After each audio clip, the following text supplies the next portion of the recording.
Amén. Damos gracias, ¿verdad? Esta mañana también a nuestro Señor, ¿verdad? Por haber dado los tiempos, ¿verdad? Para haberle cantado, haberle ofrendado. Ahora voy a dejar a nuestro hermano pastor Carlos Pérez, ¿verdad? Damos la bienvenida a nuestro hermano pastor, a nuestra hermana Lorena también, por esta bendición en esta mañana. Quedamos con nuestro hermano Carlos Pérez. Dios les bendiga, hermanos. Siempre es un gusto, una bendición del Señor el poder compartir un momento con ustedes la palabra del Señor. Es gozoso siempre regresar a la iglesia, ¿verdad? Que nos vio crecer, donde comenzamos a compartir la palabra. Quiero invitarlos esta mañana a que abran sus Biblias en el libro de los Hebreos, en la carta a los Hebreos, en el capítulo 1. Agradecemos al Señor este privilegio, al pastor y a la iglesia. Los niños van a pasar al interior, por favor, a su clase de escuela bíblica.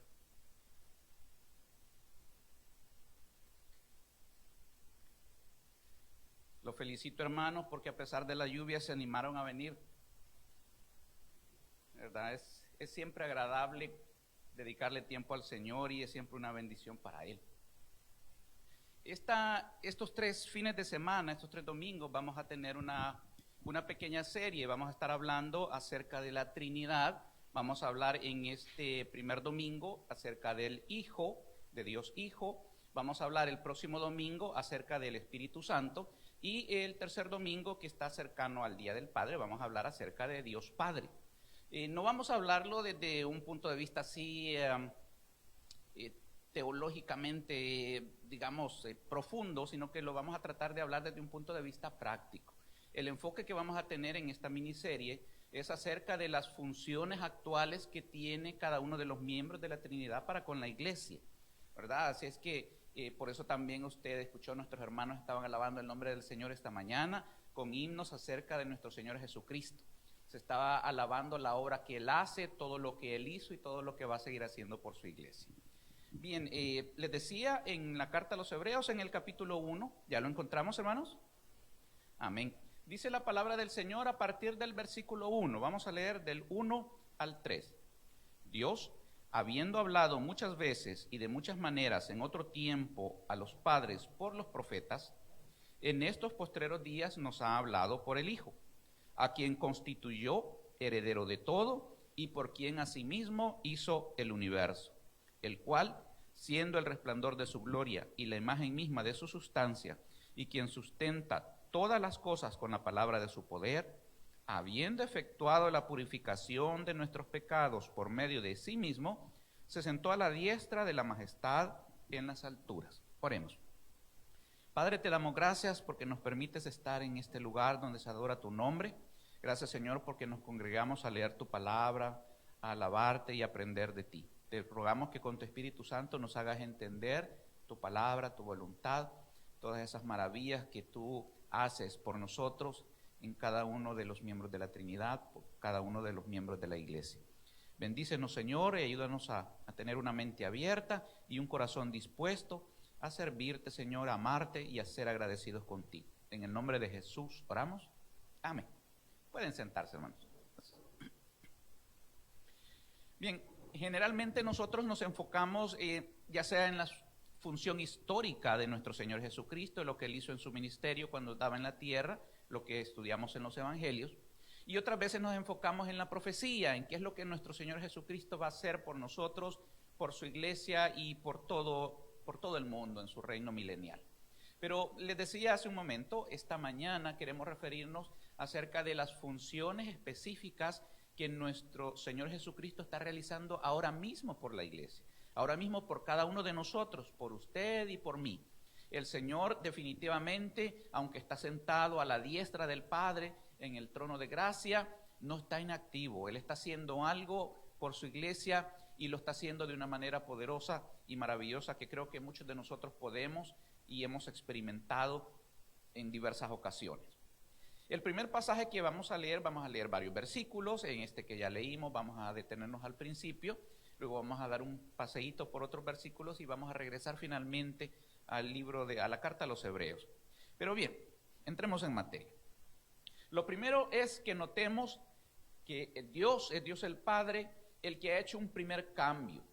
Dice el pasaje que acabamos de leer que en otros tiempos habló de muchas formas y de muchas maneras a los padres, es decir, al pueblo de Israel y a todo el pueblo que le seguía anteriormente, les habló por medio de profetas. ¿Qué es un profeta? Un profeta es una persona que habla en el nombre de Dios, ¿ok? Entonces, utilizó muchas veces a otras personas que servían de intermediarios entre la voluntad de Dios y el hombre para hacerles conocer lo que Dios quería. Pero Dios ha hecho un cambio, dice, y ahora quitó autoridad a los profetas, ya no usa profetas, sino que dice que ahora nos ha hablado por medio de el Hijo.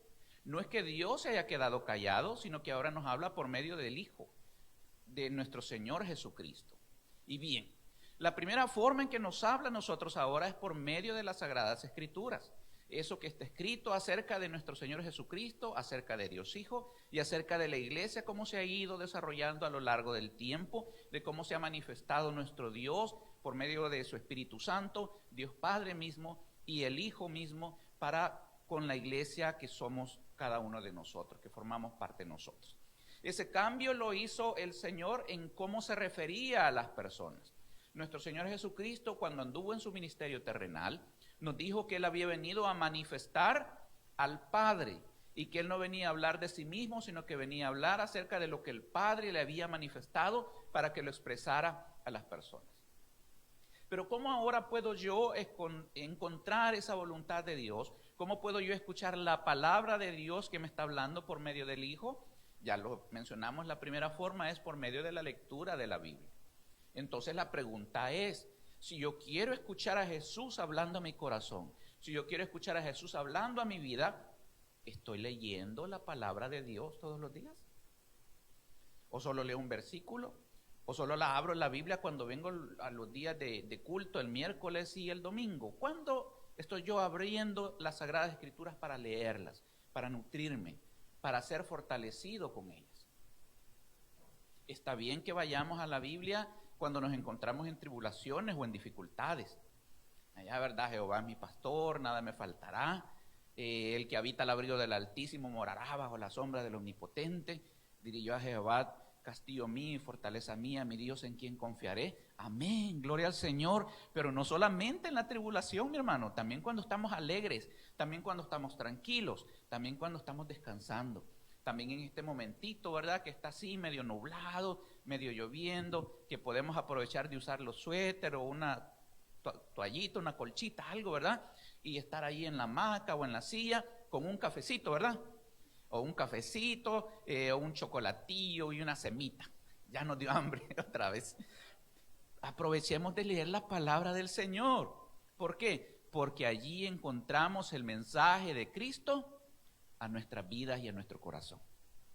¿Cómo más podemos escuchar la voz de Cristo hablando a mi vida? Orando. Pero, hermano, si cuando yo oro, yo le estoy presentando al Señor mi lista, ¿verdad? Y ahí tengo mi gran lista numerada de 30 puntos de que le pido cada vez que oro. Pues la oración es conversar con nuestro Señor. La oración no se trata solamente de que yo voy a hablar y hablar y hablar y hablar. Yo le pregunto si a usted le gusta que cuando alguien se acerca a usted no lo dejen hablar y que solo pase media hora hablándole y que no le dejen decir ni una palabra. ¿Verdad que no? No nos gusta. ¿Y usted cree que a nuestro Padre Celestial le agrada que nosotros llegamos y pasamos media hora pidiéndole cosas o llorando delante de Él y no lo dejamos que nos hable? La oración es una conversación. Y por tanto, entonces, en la conversación, yo le invito a que le demos tiempecito al Señor en medio de las palabras que estamos diciendo. Callémonos un ratito y escuchemos lo que Él quiere decir a nuestro corazón. Muchas veces, en la misma oración, el Señor nos responde a nosotros. Muchas veces nos dice, mira, hijo, ya no sigas pidiendo por eso, no te lo voy a dar. Y otras veces nos dice, espérate, calmado, en su momento te lo voy a dar.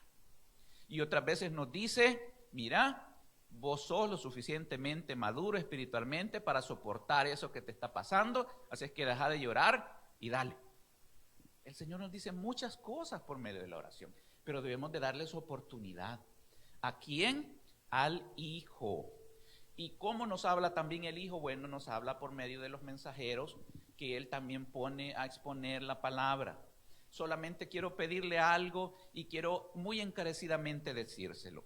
No importa quién esté arriba en el púlpito, no importa qué predicador usted esté escuchando, no importa lo famoso que sea, todo contrástelo con la palabra de Dios y verifíquelo con la voluntad de Dios. Porque las personas nos equivocamos, ¿verdad? Cometemos errores a veces. A veces incluso en nuestra predicación influye el estado emocional en el que nos encontramos en ese momento. Somos humanos. Entonces, todo contrástelo con la palabra de Dios. Vea que eso es lo que la palabra de Dios dice cuando esté escuchando palabra de Dios. Y bueno, nuestro Señor ahora es quien habla de Dios a la iglesia. Pero sigue aparte de eso, dice que a este Hijo lo constituyó heredero de todo y por quien asimismo hizo el universo. Es decir, lo empodera y lo empoderó para algo, ¿verdad? Pero ese poder que Él manifestó no lo está manifestando desde que vino a la tierra, sino que lo manifestó desde la creación. Esto es quizá algo en lo que no vamos a entrar mucho en esta mañana, pero sí es importante que lo sepamos. Cuando allá estaba haciendo la creación nuestro Dios al principio, no estaba Él solo. Y según lo que estamos leyendo, quien estaba ejecutando la creación era Dios Hijo. Dejémoslo ahí, ¿verdad? Él estaba manifestando su poder ahí. Versículo 3, el cual siendo el resplandor de su gloria y la imagen misma de su sustancia, y quien sustenta todas las cosas con la palabra de su poder. ¿De qué característica de Jesús nos está hablando este pedacito? A ver. ¿De qué característica del Hijo nos está hablando ese tramo que acabamos de leer? Esa frase. Lo repito, el cual siendo el resplandor de su gloria, de la gloria de Dios, y la imagen misma de su sustancia, de la sustancia de Dios, y quien sustenta todas las cosas con la palabra de su poder. ¿Qué característica del Hijo nos está dando este pasaje? Su divinidad. Dice que Él es la gloria, es el resplandor de la gloria ¿de quién? De Dios. Quiere decir que Él es Dios, nos está manifestando a Dios y dice que es la imagen misma de su sustancia. A Dios no le podemos ver, pero le podemos ver a través del Hijo, ¿verdad? Entonces, nos está hablando de la divinidad del Hijo. Jesús, nuestro Señor Jesucristo, es Dios y esa divinidad es la que le da poder desde el infinito hasta el infinito, mi hermano. En ese Señor es quien usted ha creído. Es el que vino a la tierra y por amor anduvo por aquí esos 33 años aproximadamente y desarrolló su ministerio terminando dando su vida con una muerte cruenta en la cruz. Ese mismo Dios que le ama es el que está ahora en los cielos y está haciendo algo por usted. ¿Qué es lo que está haciendo? Pues ya vamos a seguirlo viendo. Dice, habiendo efectuado la purificación de nuestros pecados por medio de sí mismo, se sentó a la diestra de la majestad en las alturas. Él vino a hacer una obra y dice también allá más adelante el libro de los Hebreos, no lo vamos a ver ahorita, pero dice que Él fue perfeccionado en el sufrimiento. Eso quiere decir que Él fue complementado en el sufrimiento, porque como Dios Él no había sufrido, como Dios Él no había experimentado el hambre, como Dios Él no había experimentado el dolor, ¿verdad? Pero vino a la tierra, se materializó, se encarnó Dios el Hijo y entonces experimentó todas estas cosas y fue complementada su experiencia con el lado humano de sí mismo. Por eso es que Él cuando está sentado a la diestra del Padre está haciendo cosas a favor de nosotros, porque Él entiende, Él comprende el dolor que usted siente cuando usted es rechazado, Él comprende el dolor que usted siente cuando está enfermo, Él comprende el dolor que usted siente cuando le pasa algo a uno de sus seres queridos. Él comprende todo eso, Él comprende la tentación, Él comprende que el adversario nos está atacando, nos está queriendo engañar y está queriendo alejarnos de Dios, porque Él lo experimentó en su carne propia. Pero Él está haciendo algo por usted y por mí, y con todo ese poder, porque está sentado a la diestra de la majestad, es decir, está sentado al lado derecho de Dios Padre y están reinando juntos hasta ahora. Pero bien, entremos un poquito ya en materia. Colosenses 1:18 es el primer texto que vamos a ver. Lo invito a que lo vayamos. ¿Qué es la primera función que él está desarrollando allá? Colosenses 1:18. ¿Lo encontramos? Bien, dice, y él es la cabeza del cuerpo, que es la iglesia. Él, que es el principio, el primogénito de entre los muertos, para que en todo tenga la preeminencia. Ok, la primera función que nuestro Señor Jesucristo está desarrollando, sentado a la diestra del Padre, es ser la cabeza de la iglesia. Ok, ¿para qué sirve la cabeza, mis hermanos? ¿Para qué sirve? Para nada, dice, no, ¿cómo no? ¿Para qué sirve? ¿Para calentar la almohada? No, ¿verdad? Para pensar, ya ve, exactamente, para dirigir el cuerpo, ¿sí? La cabeza sirve para controlar las funciones de todo nuestro cuerpo, para controlar nuestra lengüita, para controlar nuestras manos, para controlar todo nuestro ser y para interconectarnos con el mundo a través del oído, a través de la vista, a través del olfato, a través del gusto. ¿Para qué sirve? Entonces sirve para coordinar las funciones del cuerpo. Y la iglesia es, según lo que acabamos de leer, el cuerpo ¿de quién? De Cristo. Él es la cabeza. Entonces, mi hermano, la pregunta surge, si Él es mi cabeza, si yo soy parte del cuerpo de Cristo, ¿estoy verdaderamente yo sometiéndome a la autoridad de Él? ¿Estoy obedeciendo lo que Él me ha pedido que yo haga? Cosas como que ir por todo el mundo y predicar el evangelio a toda criatura. ¿Estamos compartiendo el evangelio? No se trata de que nosotros nos vamos a ir allá a África, ¿verdad? Pero es que tenemos a las personas ahí cerca de nosotros. Usted puede simplemente invitar a alguien a venir al culto. Mire, hay espacio. Mire, hay distancia social, están las sillas bien marcaditas, las sillas son cómodas, hay aire acondicionado, hay buena predicación de la palabra del Señor normalmente aquí, hay alabanza y adoración. Invite a las personas a venir a la iglesia. Esa es la función de cada uno de nosotros como miembros del cuerpo de Cristo, multiplicarnos. Usted sabe que todos los días, si se acuerda ya de sus clases de naturales, ciencia se llama hoy, ¿verdad? Ya no se llama naturales. Que le dicen que el cuerpo todos los días se mueren millones de células y todos los días nacen millones de células. Esa es la función de una célula, reproducirse. Y usted es una célula dentro del cuerpo de Cristo. Su función es reproducirse espiritualmente cuantas veces pueda. ¿Y cómo lo hacemos? Compartiendo el mensaje del evangelio. Yo le hago una pregunta y le voy a pedir que levante su mano y yo voy a cerrar los ojos. No. ¿Es usted salvo por la gracia de Cristo? Amén, ¿verdad? Y si usted tiene esa seguridad, compártala. ¿Cuál es el miedo de compartir esa seguridad? ¿Cuál es el miedo de compartir que alguien nos perdonó nuestros pecados porque nosotros no podíamos hacer nada para acercarnos a Dios? Cristo hizo eso por nosotros. ¿Cuál es la pena de compartir que somos hijos de Dios si no estamos hablando de nosotros, estamos hablando de Cristo? Luego el Señor Jesús también dijo, amaos los unos a los otros. Y luego el Señor dijo, así como yo les he lavado los pies, lávense los pies también ustedes los unos a los otros.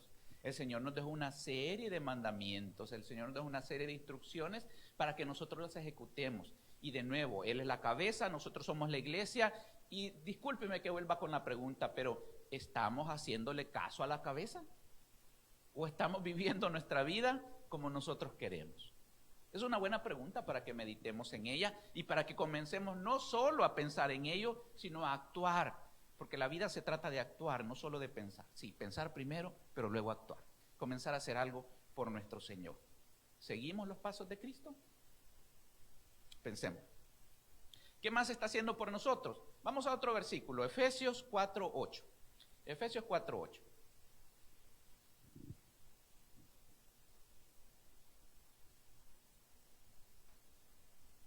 Amén. Bien. Dice, por lo cual dice, subiendo a lo alto, llevó cautiva la cautividad y dio dones a los hombres. Le voy a contar una historia así muy rapidito y por favor me prestan atención, en que creo que usted ya lo sabe. ¿verdad? Usted se acuerda que antes del ministerio de la muerte y resurrección de nuestro Señor Jesucristo, el lugar de los muertos estaba dividido en dos lugares, ¿se acuerda? Sí, ¿verdad?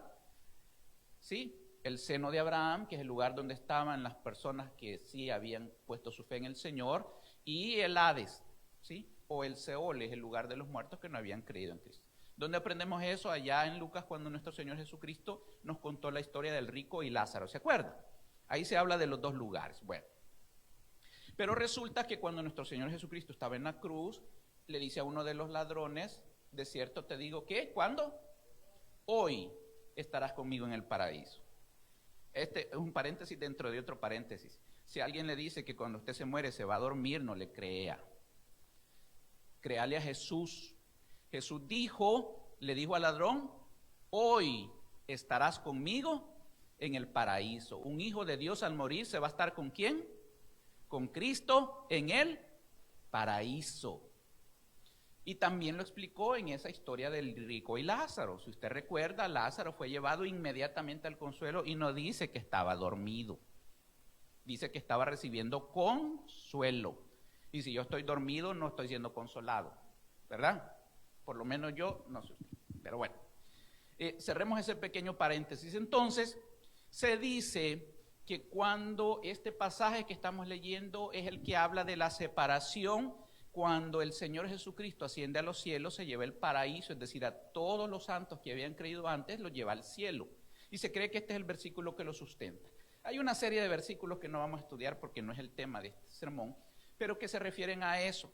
Hay otro pasaje que dice que el Seol se ensanchó, que abrió sus puertas para que hubiera más lugar para más muertos. Pero les decía, es otro tema. En resumen, él cuando sube en victoria, sube como un general victorioso. ¿A quiénes venció cuando Jesús murió en la cruz? Cuando él muere en la cruz, ¿a quién venció? No, si oye, no les oigo, ¿será que estoy medio sordo? Sí, es cierto, pero a ver, ¿a quién venció cuando murió en la cruz? A Satanás. ¿Y a quién?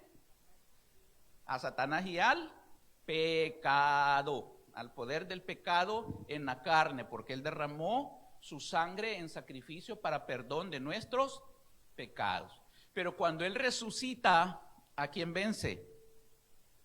A la muerte, ¿sí? Entonces él ya venció al pecado, ya venció a Satanás y ya venció a la muerte. Él sube como un general victorioso y ese es el pasaje que estamos leyendo. Y subiendo a lo más alto, llevó cautiva la cautividad y dio dones a los hombres. Quiero que recuerde las historias del Antiguo Testamento. El rey David fue el que estableció una ley en el pueblo de Israel que decía que cuando el ejército iba y ganaba una batalla, de todo el botín, todo lo que recuperaban, no se le iban a quedar solamente los soldados que fueron a pelear, sino que también los soldados que les tocó quedarse cuidando el campamento. ¿Se acuerda de eso? ¿Verdad que sí? El rey victorioso comparte sus dones con los hombres, no solamente con los que están peleando ya, sino también con los que se han quedado cuidando el campamento. Quiere decir que nuestro Señor Jesucristo, que ya tuvo la victoria, a cada uno de nosotros nos ha dado dones, nos ha dado parte de ese botín que Él ganó, y esos dones se manifiestan en diferentes capacidades para cada uno de nosotros. Es decir, Él nos capacita para ejercer una función dentro de la iglesia, para beneficio de la iglesia. ¿Cuáles son los dones? A ver, díganme algunos dones que el Señor nos da. El de servir, el de servicio, el servir o administrar. Bien, ¿otro don? ¿Perdón? La enseñanza, el de enseñar. ¿Qué otro don? El don de ser maestro, ¿verdad? ¿Qué otros dones nos da? A ver. El de exponer la palabra, sí, el don de profecía. ¿Qué más? Ser misericordioso, sí. ¿Qué más? ¿Qué más dones nos da el Señor? ¿Cómo nos capacita para la obra de la iglesia? La oración de fe, la fe, el creer, ¿verdad? El amor, gozo, paz, paciencia, benignidad, bondad, fe, mansedumbre, templanza son regalos que el Señor nos da También Él ha puesto apóstoles, que son los enviados, los evangelistas, ha puesto predicadores, ha puesto profetas, es decir, los que exponen la palabra de Dios. Hay gente que ora, hay gente que sabe administrar, hay gente que sabe enseñar, hay gente que sabe hacer bien lo que está haciendo y lo puede hacer para el beneficio de toda la iglesia. Y la pregunta es, mi hermano, hoy estoy bien preguntón, discúlpeme, ¿cuál es el don que usted tiene? Porque usted tiene un don. Porque usted es un hijo de Dios, y si es un hijo de Dios, usted está siendo capacitado por Él, y Él le da una característica especial a usted. Le puedo creer que a lo mejor no la haya descubierto todavía, pero eso no quiere decir que no tenga un don, una capacidad especial para que usted ayude en algo a la iglesia. Usted no ha sido creado por Dios y no ha sido llamado por nuestro Señor Jesucristo a la iglesia solamente para estar sentado sin hacer nada o solamente para estar sentado recibiendo. Usted ha sido llamado para compartir, para compartir con los demás y para que usted pueda ayudar a la edificación de la iglesia. Y bien, esos son los dones que Él nos ha dado y hay otros que no vamos a mencionar. Le invito a que abramos en Romanos 8:34, por favor.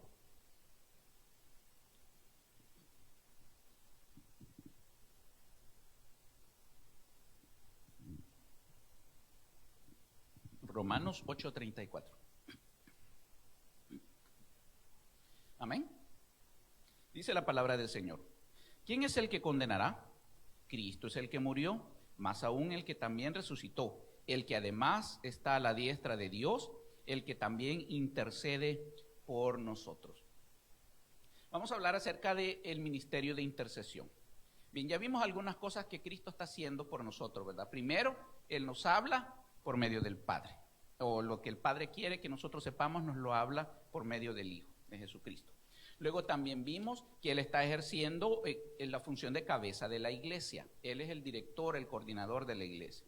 Y luego vimos que Él nos está capacitando porque nos da dones para que nosotros los ejerzamos en beneficio de la iglesia. Y ahora acabamos de leer un versículo que nos habla acerca del sacerdocio de Cristo. ¿Cuál es la función de un sacerdote? Es interceder por las personas delante de Dios. Antiguamente estaban los sacerdotes judíos en el judaísmo, nosotros no somos judíos y no tenemos sacerdotes.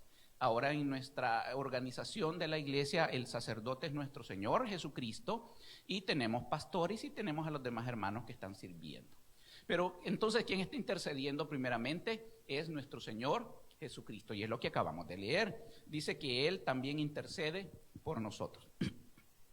Si este Señor tan poderoso, que nos ama, que fue capaz de venir a morir en la cruz del Calvario, está pidiéndole a Dios por mí, ¿qué cree usted que va a hacer Dios a favor mío? ¿Va a hacer bien o va a hacer mal? Va a ser bien. Pues este Señor Jesucristo está intercediendo por usted y por mí y lo está haciendo constantemente. Él le está hablando. Imagínese usted que está, no sé si ha visto las caricaturas, ¿verdad? Que está la persona y le aparece un diablito a un lado y le aparece un ángel al otro lado. Pues es que más o menos es así. Está nuestro Dios y está Satanás llegando a acusarle a usted y a acusarme a mí de las cosas que nosotros hacemos o las que tenemos. Por eso se llama Satanás el acusador. Eso es lo que él hace continuamente. Y eso lo encontramos claramente allá en el libro de Job. ¿Usted se acuerda? Job se portaba muy bien, pero aún así llegó Satanás a ponerle el dedo, a acusarlo, ¿verdad? Pero entonces, tenemos el acusador, pero también tenemos a alguien que está intercediendo por nosotros, que es nuestro Señor Jesucristo. Cuando el diablo nos acusa, nuestro Señor nos defiende y habla bien de nosotros. Eso está haciendo y por eso es que nosotros podemos seguir adelante, ¿verdad? Porque Él está hablando bien por cada uno de nosotros, para que nosotros le correspondamos. ¿No le parece que ese es un motivo digno de alabar al Señor? Gloria sea su nombre, porque a pesar de lo que somos, Él está intercediendo por nosotros delante de Dios Padre para que nosotros podamos ser mejores personas cada día, para que podamos vivir en victoria por la victoria que Él ya obtuvo primeramente. Muy relacionado con eso está el texto en Primera de Juan 2:1. Abrámoslo ahí, por favor. Primera de Juan 2:1. ¿Alguien lo lee, por favor?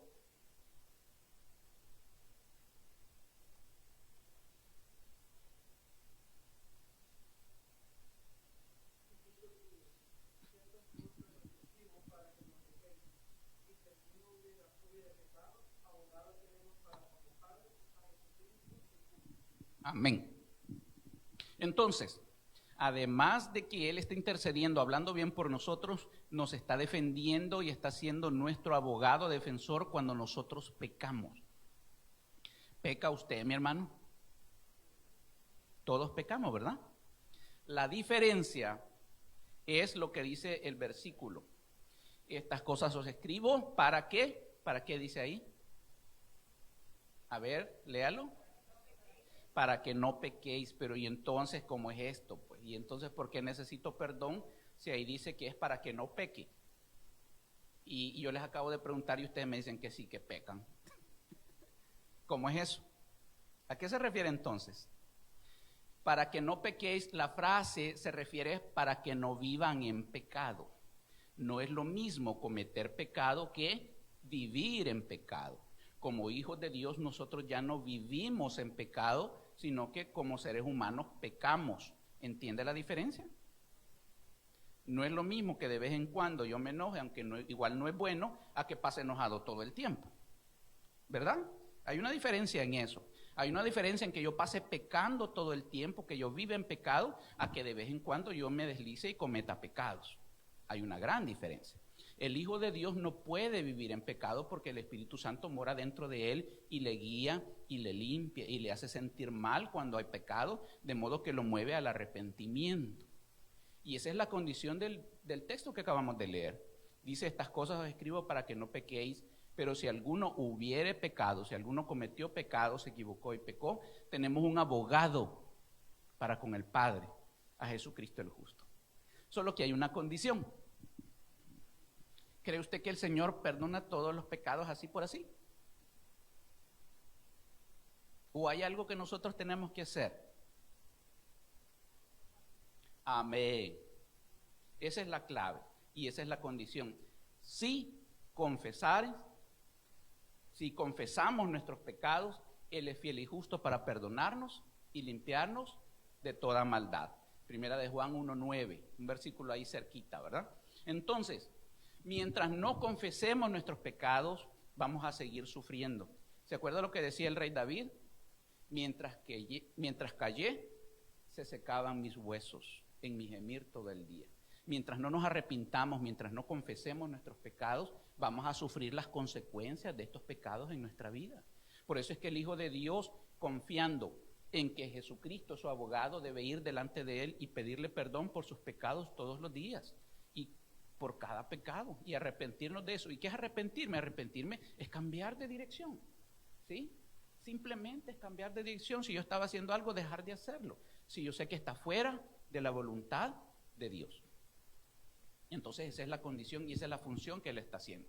Por eso, cuando Satanás llegue a su oído y le diga, vos no sos digno de hacer lo que estás haciendo, porque vos estás haciendo tal otra cosa, vos no sos digno de ser un hijo de Dios. O cuando Satanás llegue a su oído y le diga, vos no vas a recibir esa petición que le estás dando en oración porque cometiste tal o cual pecado, usted no le preste atención. De inmediato vaya, confiésele su pecado al Señor y esté seguro de que Él le perdona. Así como perdonó nuestros pecados en el pasado, los perdonó para toda la vida y para toda la eternidad. Y dice que los arrojó al mar, a lo más profundo del mar, para no acordarse nunca más de ellos. Y de eso se trata, de tener la confianza en que podemos llegar al trono de la gracia confiadamente para encontrar oportuno socorro. Porque tenemos un abogado. Si Jesucristo no fuera nuestro abogado, eso no pudiera ser. Y es algo que Él está haciendo ahorita por usted y por mí. Y bien, ¿qué más hace un esposo por su esposa? Y dice la Biblia que Jesús es el esposo de la iglesia, que somos nosotros. ¿Qué más hace? Antes de la boda, ¿qué hace? ¿Qué prepara? Ayer estaba dando testimonio un joven en la iglesia que dice que se van a casar y que andaban buscando algo antes de casarse. ¿Adivine qué era? Una casa, ¿verdad? ¿Por qué? Porque dice el dicho, los casados, casa quiere, ¿verdad? Para llevar a su esposa a vivir allí. Eso es lo que está haciendo Jesucristo también en este momento. Está preparando lugar para nosotros. Juan 14, versículos 2 y 3. Juan 14, versículos 2 y 3.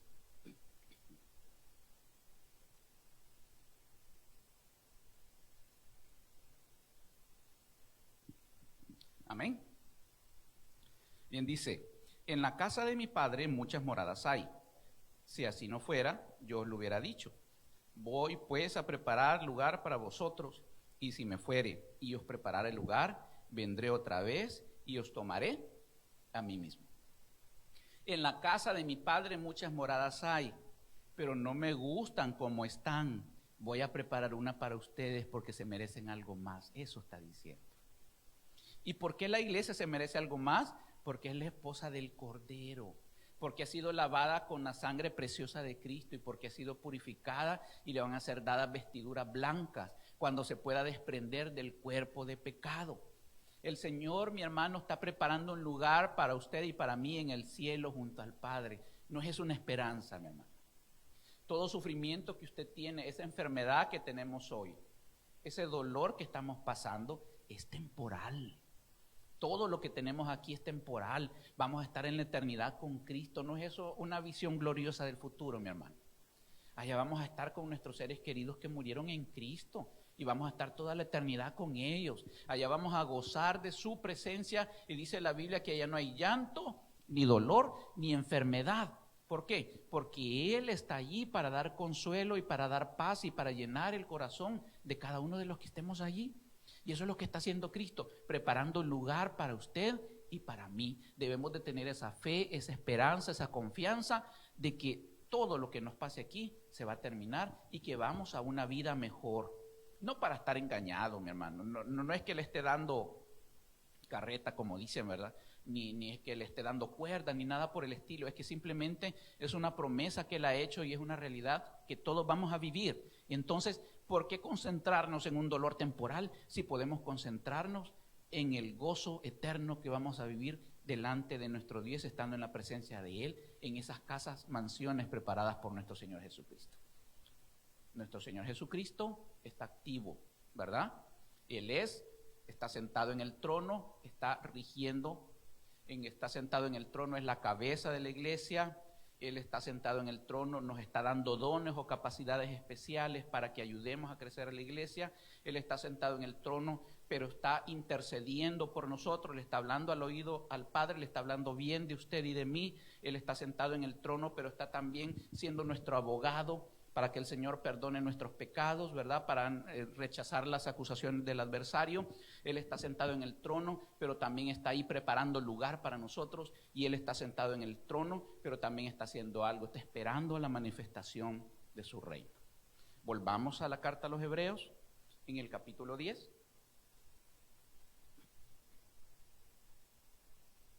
Versículos 12 y 13.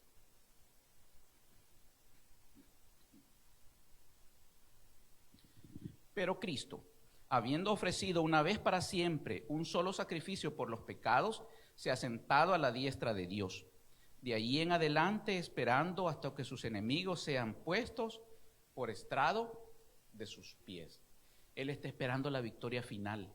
Él está esperando el momento en que primero va a venir por usted y por mí para llevarnos a las bodas del Cordero, y el momento en que después va a regresar a la tierra con nosotros para gobernar la tierra y comenzar su reinado milenial y su reinado eterno.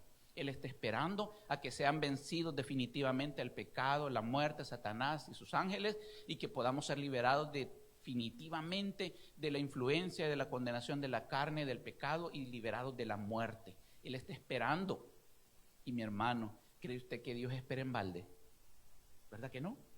Él espera porque sabe lo que va a ocurrir. Y esta debe ser otra esperanza para nosotros y debe ser otra motivación para nosotros. Lo que hemos hablado esta mañana nos muestra de que Jesucristo no está solamente sentado en el trono, Él está activo, intercediendo y actuando por cada uno de nosotros. Motivémonos, creamos eso y vivamos como que estamos seguros de que Él está actuando por mí. Cada vez que yo voy al trabajo, cada vez que yo voy a la escuela, al colegio, cada vez que yo estoy con mis vecinos o platicando con alguien, Él está en el trono viendo lo que yo estoy haciendo. Él está intercediendo, hablando bien por mí al Padre. Él está pidiéndole que perdone mis pecados cuando yo se los confieso. Él me está capacitando para que yo haga algo. Ese don que usted tiene, que usted canta bonito, que usted sabe tocar un instrumento, es para la gloria de Dios. Utilícelo para la alabanza de la gloria de Dios. Esa capacidad que Dios le ha dado. A lo mejor usted se lleva bien con los niños y puede darles clases en la escuela bíblica, a lo mejor, qué sé yo. A lo mejor usted puede simplemente compartir el evangelio con alguien y decirle, como Cristo me perdonó a mí, lo puede perdonar a usted. O simplemente decirle, mire, vamos a la iglesia un domingo, ahí le vamos a dar un café, dígale usted, aunque después vea cómo hace más. Sí, ¿me entiende? Pero haga algo por la iglesia, haga algo por la obra, porque Cristo no está sentado simplemente descansando. Él está en el trono, pero está haciendo algo por usted y por mí. Yo le pregunto también, ¿qué más? ¿Ha sido usted sanado de alguna enfermedad o algún pariente suyo? ¿O conoce de un hermano de la iglesia o de otra iglesia que haya sido sanado por el Señor? ¿Y quién lo hizo? El Señor. ¿Quién nos sigue sanando? El Señor. Yo le pido que mire hacia atrás en su vida y piense de cuántas cosas el Señor lo ha sacado. ¿Ha sufrido dolor? ¿Ha tenido pérdidas emocionales?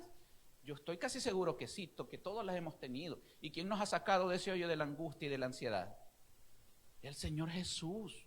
Él sigue obrando por nosotros, Él nos perdona, Él nos sana, Él nos limpia, Él nos ayuda y Él nos empodera. Tome ese poder, agárrese de la fe con las dos manos de nuestro Señor Jesucristo y siga adelante obrando, porque Él sigue obrando por usted y por mí. Vamos ahora.